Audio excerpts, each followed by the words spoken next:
What is up, guys? This is Nightmare, and today I have a new build video for you all. A lot of people have been asking for this build for a very long time on my channel, wondering when I will be uploading my Magicka Nightblade build, which I'd done one a while ago, but I've been wanting to wait for Summerset so I could update it to what I had planned. And I'm doing it on day one for console, baby.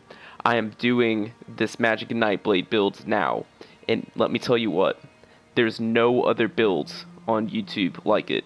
You're seeing it here first, guys. No other build like this one. Alright, with that, let's get right into the build. Alright guys, let's talk about the gear that I will be running with my Nox Aterna Magicka Nightblade builds for PvP. So, my last build I was running a 5-5-2 setup. If you don't know what that means, we're running two 5-piece sets and then a 2-piece monster set. And we're still kind of doing that, but with the changes to Summerset and your weapons, your two-handed weapons now counting as a 2-piece set, we can do something pretty interesting. So, like I said, the meta before was to run this one 5-piece set on the front bar and the other 5-piece set on the back bar. So you would have, for instance, a Destro Staff of one set and then your Resto Staff of another set, where you could do this with a two-handed sword and a bow, and then a 2-piece monster set.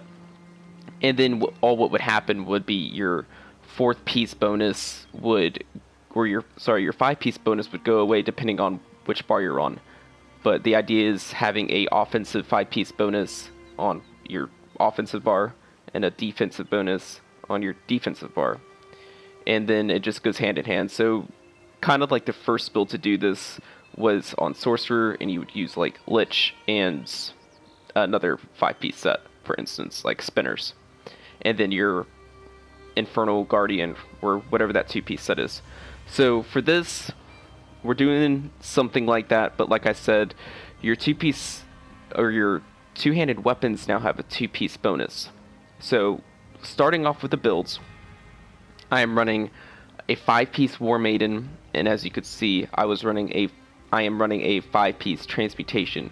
So far the same as my last builds, and I am also running poisons on my Resto Staff. I don't usually run the enchant, and these poisons just help me sustain, which sustain with this build is no issue, even without the poisons. I didn't even know that I had them off, and I was PvPing earlier, so they're just a little nice touch to top off this build. But as you can see, War Maiden, our 5-piece bonus is going to give us 400 spell damage to magic damage abilities. We only need that on our Destro Staff bar, where all of our magic damage abilities are. Our Resto Staff doesn't need it. And then Transmutation, same thing. We're getting a 5-piece bonus of getting critical resistance when getting hit by a heal over time, or hitting someone else with a heal over time. And we only need to activate this on the Resto Staff, and it lasts for 20 seconds. We can switch back to the Destro Staff, and it's still active. So it's very nice. For my trait, it is Sharpens. However, I'm researching my Nirnhone's Inferno Staff right now. So I will be switching to a Nirnhone Staff. However, if you can't do that, Sharpen works great. And we are using a weapon damage enchant on the front bar Inferno Staff, since we are using poisons. If you prefer not to do it this way, I'm running a defending staff. You can run an infused instead and put your weapon damage enchant on the Resto Staff, which is infused. So your weapon damage enchant will be a lot bigger, and then you could put a damaging type enchant on your front bar. Moving on to our 2-piece monster set, I'm running Valken Scoria. And for this build, you want to be running a 5-1-1, so 5 light, 1 medium, 1 heavy. And I have a heavy infused helmet, and I've been grinding forever to get in a medium pin shoulder. I just can't seem to get it. So as of right now, I'm just using this light divines, and it even has a stamina enchant, which isn't ideal. You would want a Magicka enchant on this. So Magicka enchants on all your jewelry, or all your armor, You can even go all impin. I have 2 divines pieces, one on the belt, one on the shoulder, and then an infused head, just because we're getting so much crit resist with our transmutation. Anyways, moving down, we have a War Maiden chest, and this is where the build gets very special. You'll see in a second. So this is when you're going to want to start matching up your sets correctly. So we have a War Maiden chest, transmutation sash, War Maiden gloves, and transmutation legs with War Maiden boots or feet. And then we're finishing off our transmutation with the necklace. As you can see, we have now covered 2 5-piece sets, with our Resto Staff being 2 and our Destro Staff being 2. And we're finishing off our 2-piece Falcon Scoria. So we have 2 extra slots here in the jewelry, and we are throwing in willpower. So we are running a 5-5-2-2 setup. And like I said, there's no other build on YouTube right now doing this. So willpower, as you know, is going to give us a big Magicka bonus. And we're running spell damage and chance on everything. The reason why I did this is because I knew willpower and agility have very increased stats on their 2- and 3-piece bonuses. So the first thing I thought of when I wanted to keep this build kind of the same, like switching to Destro Staff and Resto Staff to get these different 5-piece bonuses, was that I was going to have a 2 open slot, and what better than to throw on a 2-piece willpower. If you wanted to switch this build up a little bit, you could do something interesting with doing the same thing as the War Maiden and Transmutation, but then you take off the 2 pieces of willpower, and you take off the 2 pieces of Scoria, and you throw on a 4-piece set. Not sure how that would work, and you would also lose Undaunted passives with that, but it's worth a shot if you wanted to try it. Speaking of Undaunted passives, I only have 6 light and 1 heavy, so I don't have as much stats as I could. That's one thing to note with my stat sheet, and then I also don't have my Nirnhoned staff yet, so we're not getting quite as much spell damage. Also, the 5-piece War Maiden, this 400 spell damage will not show up on the stat sheet also.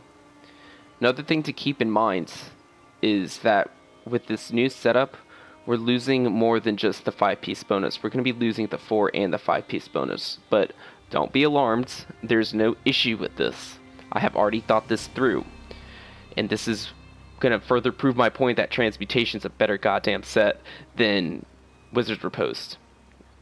First off, I never liked Wizard's Riposte because it didn't give as much magic recovery as you can see.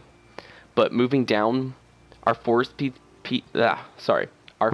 piece bonus that we are losing on our Transmutation is that measly little spell critical. It's no big deal. And then if we switch to our Resto Staff, you'll see that the spell damage goes away. And what did I say earlier? You don't need spell damage on the Resto Staff bar. We don't have any damaging abilities on here.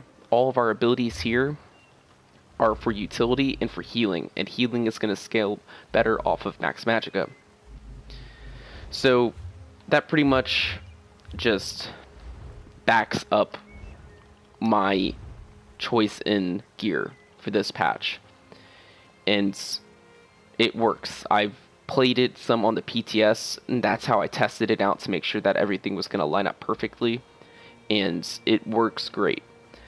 And I have been PvPing with it a little bit earlier today before I made this video. I just wanted to get this out to you guys real quick.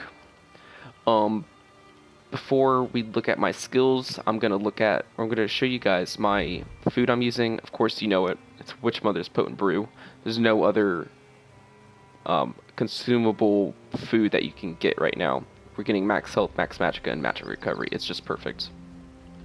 As for potions that I keep on hands, trash magic potions, just throwaway magic potions are great.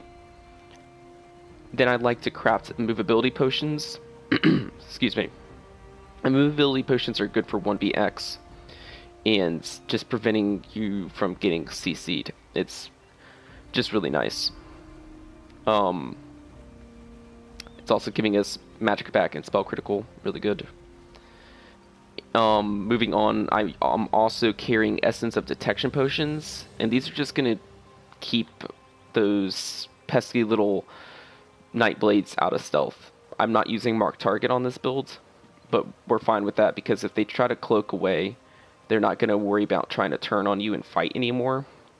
You just pop one of these, pull them right out of stealth, and they're like deer headlights. Stamina Nightblades that were, or even Magicka Nightblades that get pulled out of stealth, they just freeze up. And this is going to work really well. Instead of using Mark Target, I prefer this over Mark Target. So as you can see, stealth detection, 20 meters is quite a big distance, and then we're getting Major Sorcery and Magicka back. So that's going to cover my consumables and all my gear. If you have any comments on it or any questions on how it's working, go ahead and comment down below. And next up, we are going to go over my abilities. Okay, so let's check out the abilities I will be using with this build. I went ahead and took myself out of stealth because, as you know, Nightblades get extra spell and weapon damage while in stealth. So I didn't want you guys to get mixed up by my tooltips. So starting off, we're using Crippling Grasp as our first ability, and this is a very huge damage over time. As you can see, 14k over 8 seconds. It's also a soft CC, so you can spam this on targets. Very nice to drain stamina. Sorry. Yeah, it's really good. It's also a movement speed freaking debuff. I like this a lot. Major Expedition also helps you move around quicker. So fully buffed up, this is going to sit at over a 15k tooltip for that dot. Moving on, I'm using Funnel Health. Now, Funnel Health over the other morph, which is Soul Siphon, I think. Can't remember the name of that other morph. But go ahead and use the ability that is more suited for your playstyle. This is going to allow me to heal one other target. It's going to help me spread my transmutation around to my friendlies. Even when playing solo, you're still going to run into other players in Cyrodiil. And I play a lot of Battlegrounds, so I have 3 other teammates in a small group that I can help heal. And it may not be a lot of healing, but it is a lot of healing, trust me. Every little amount of healing is good. So this is going to heal one other ally. The other morph is going to give you like 8% increased healing received for yourself. It's very selfish in my opinion. It's not that big of a buff. I don't find that much of a big noticeable difference in the healing input. By the way, this tooltip is over 10k fully buffed up, and the healing that you get from this is insane. The stats and the tooltips and the damage output we're doing now by just simply slotting in an extra 1400 Magicka with that 2-piece willpower is insane. And my stats will go even higher with this 1 medium piece that I need to make it Undaunted, to get 6% instead of 4%. Anyways, our hard CC is going to be, in my opinion, the strongest hard CC in the game. It fears 2 enemies. It makes them drop block. It helps you chain in your combo, which is going to be Fear, Ulti, Merciless Resolve. And it also applies Minor Maim. Another reason not to use Wizard Riposte, because it's the same debuff as Wizard Riposte. Minor Maim is reducing damage done by 15%. It's also another slow by 53%. So, very nice. We're mostly using this for the hard CC. Merciless Resolve is increasing our damage output by 8%, so another damage increasing buff, which is very nice. And this is your main combo ability. This is what you're going to be using to kill your opponents with. It's not an execute, but we're using it to execute. As you can see there, it's almost a 20k damage tooltip, and that is not fully buffed. Fully buffed, it's well over 20k. And pretty much the whole idea with Magicka Nightblade is knowing how to light attack weave all your abilities. You have to light attack in between every ability you use to get your Merciless Resolve to give you the proc for the Assassin's Will bow. If you're not light attack weaving, you're never going to get this bow to proc for you, and you're playing the Magicka Nightblade wrong. So, this is, like I said, your bread and butter, damage, burst, etc. Also, we're running Ellie Drain. Now, Ellie Drain is an ability that you're going to want to put on the target that you're focusing the most. So as you can see there, we're getting Major Breach for 24 seconds on a single target. This is going to reduce their spell resistance by over 5k. Again, we're increasing our damage output on this target. We're also getting minor Magicka Steel. So every 1 second we're damaging them, we're getting at 300 Magicka back. That is equivalent to 600 Magicka recovery, because you recover Magicka or stamina, health, whatever, every 2 seconds. So minor Magicka Steel, as long as you're keeping pressure up on this target, you're getting 600 Magicka recovery from this one ability. Also, it's very important for us to have a Destro Staff ability. The reason for that is, I believe it is right here. Increases damage done with single target abilities, 8%. Okay, let's keep track. We got 1, 2, 3 damaging abilities that are all single target, all of which are our bread and butter comboing abilities that we will be spamming, etc. All of our damage is single target. So it is important for us to get that extra 8%. Our ulti we're using is an AoE Soul Tether. It is also very important for us to combo with. It's going to also give us healing. Very nice ability. You're going to want to use it. If you don't use this, you can use the other morph of Incap. I think it's called... I can't remember the name of it. Soul Harvest. You can put Soul Harvest on if you want. It's cheaper, 70 ultimate compared to 150. I just prefer Soul Tether because it can't be dodged. It's AoE.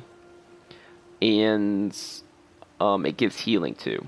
Soul Harvest is just gonna apply Major Defile, which is actually really good. Major Defile is kind of busted. It's gonna help you get ulti back whenever you get kills. And it's doing a 15k tooltip, and this is doing a 13k tooltip. This also stuns. This does not stun. However, you're getting increased damage to that target by 20% for 6 seconds, and then the Major Defile. So for dueling, Soul Harvest could still be really good. Especially if you plan on just using your Mass Hysteria before ulting every single time. Moving on, we're going to switch to the Resto Staff. I'm using Healing Ward. This is just for an emergency burst heal. We're having a lot of healing over time with Funnel Health. We're also getting healing over time with Soul Tether. Healing over time with Refreshing Path. This is an AoE ground-based heal. This helps me proc my Transmutation before I go into combat. Also another source of Major Expedition if I don't have a target and I need a chase. But Healing Ward is our emergency burst heal. It also applies a ward that gives us time to relieve some pressure from ourselves and allow us to stay offensive and get our HOTS or heal over times back up on us. My buff I'm using is Degeneration. This is our major sorcery for 20% extra spell damage.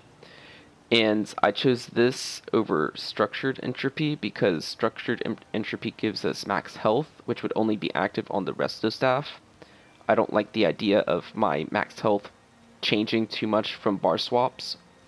But this is also going to give us even more healing from light attacks and heavy attacks. And remember what I said before with light attack weaving with Merciless Resolve, we're doing a lot of light attacks. So we're going to get a lot of healing from Degeneration. Moving on, our Sustain. is coming from leeching strikes. And not so much from my last video for this build, before I updated it, but my first video for my Magicka Nightblade PvP build, a lot of people were butthurt and saying that I chose the wrong morph. No, I did not choose the wrong morph. I chose the proper morph for a Magicka Nightblade that has 0 stamina sustain. As you can see, light and heavy attacks are healing me for 2k, and they're also restoring stamina. When this effect ends, we're also getting a burst of stamina. Without this ability, we will not be able to dodge roll, and we will not be able to break free as often.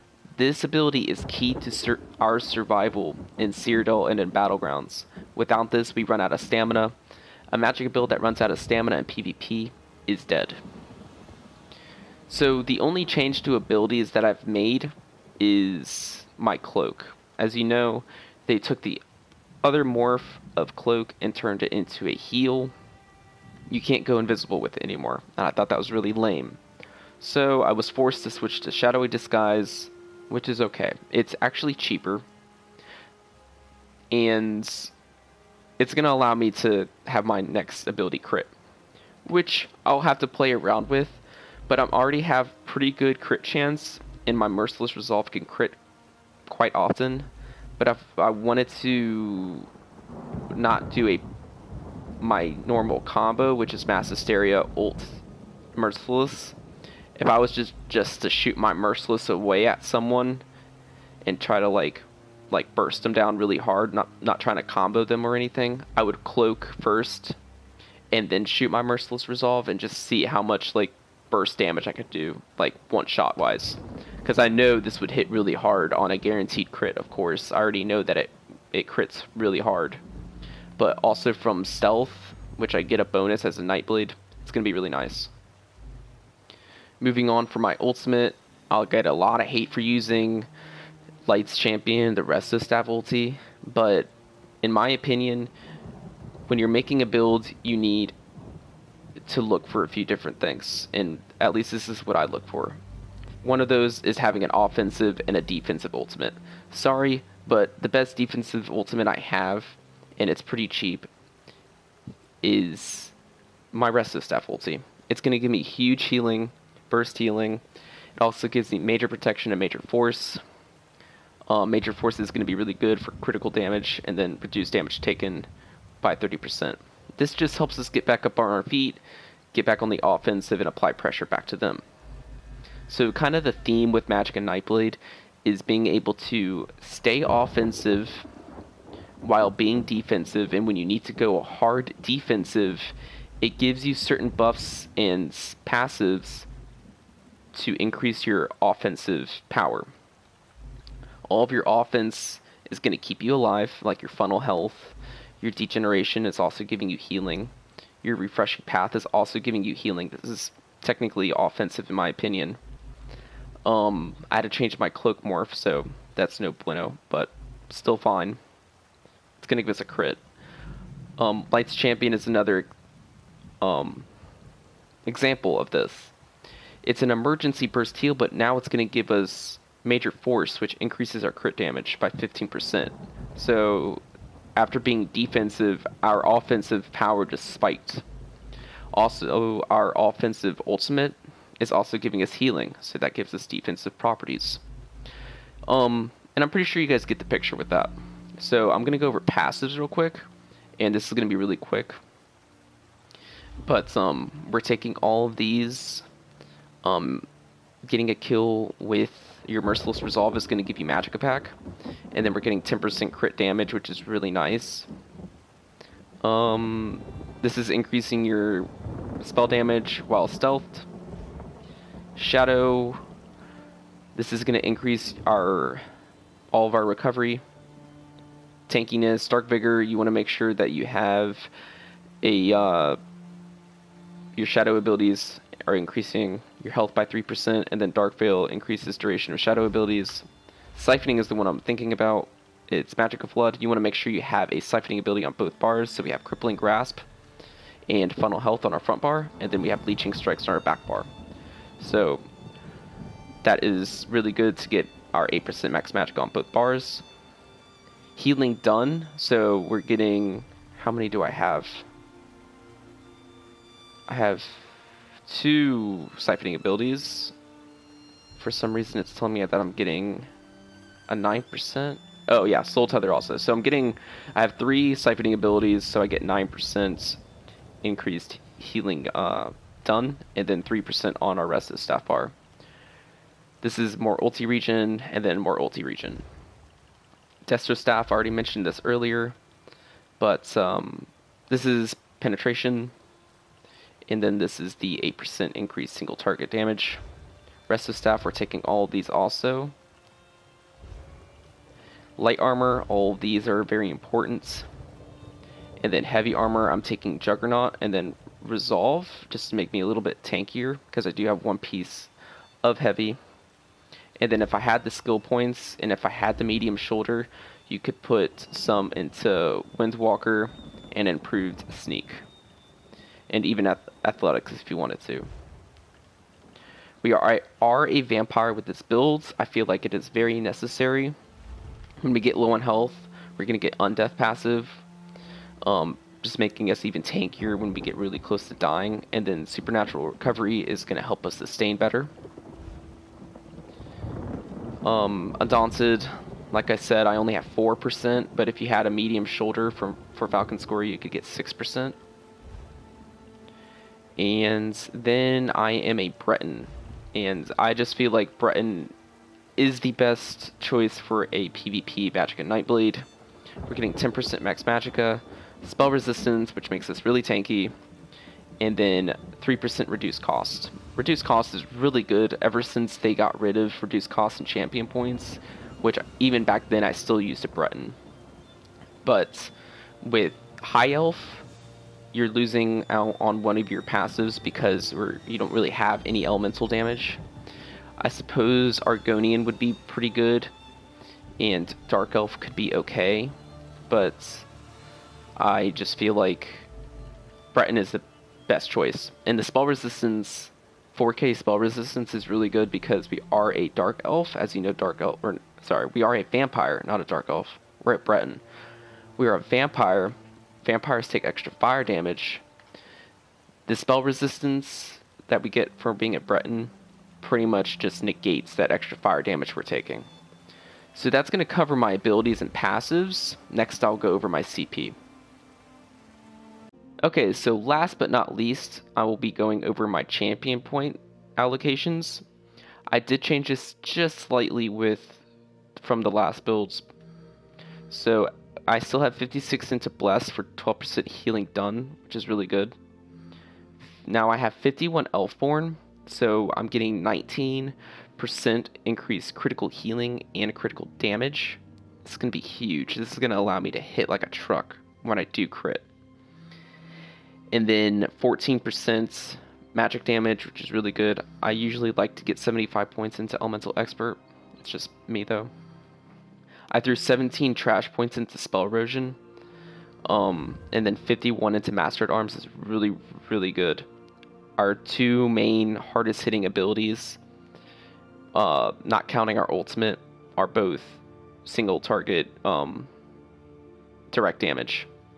Then I don't have any into Thaumaturge.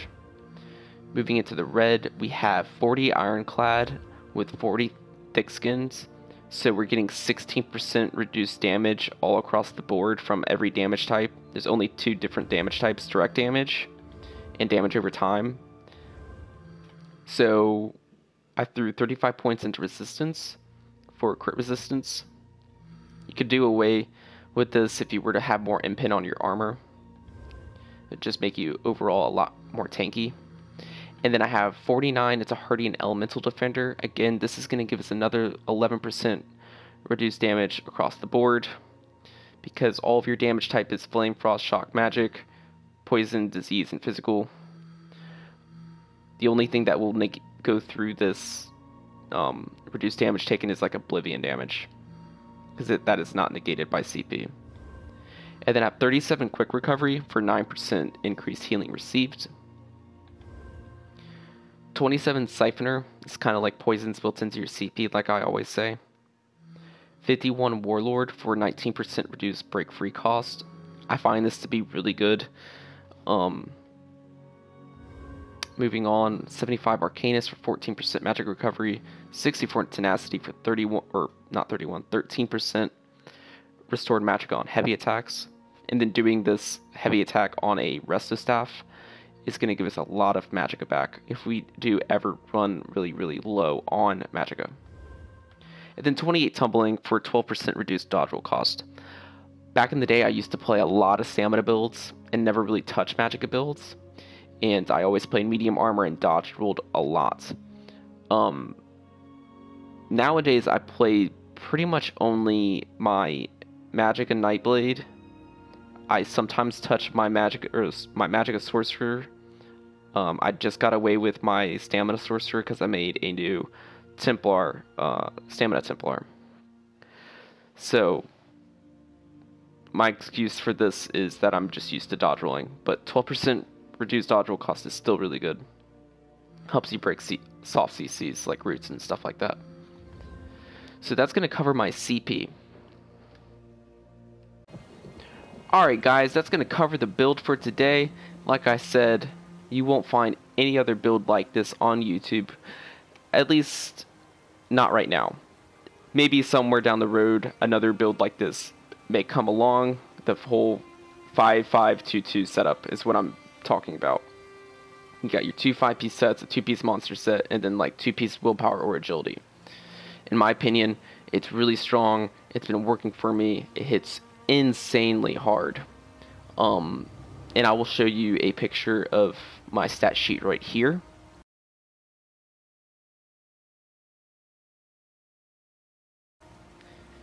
And moving on, I plan on making a new build soon. This is going to be my Stamina Templar. I finally put together a build for it. I just got to grind Undaunted for it. And let me tell you, this Stamina Templar is insane. I've been winning duels with it, which I don't really think that Stamina Templar to begin with is that strong. But when you put over 50k stamina on a Stamina Templar, it's going to tend to hit pretty hard. So you guys can definitely look forward to seeing that. Make sure you subscribe and hit that bell notification button so you get notified whenever I do upload a new video. Make sure you hit the like button if you like the video. Hit the dislike button if you didn't like the video. If you're just a hater, that's cool. I have no problems with haters.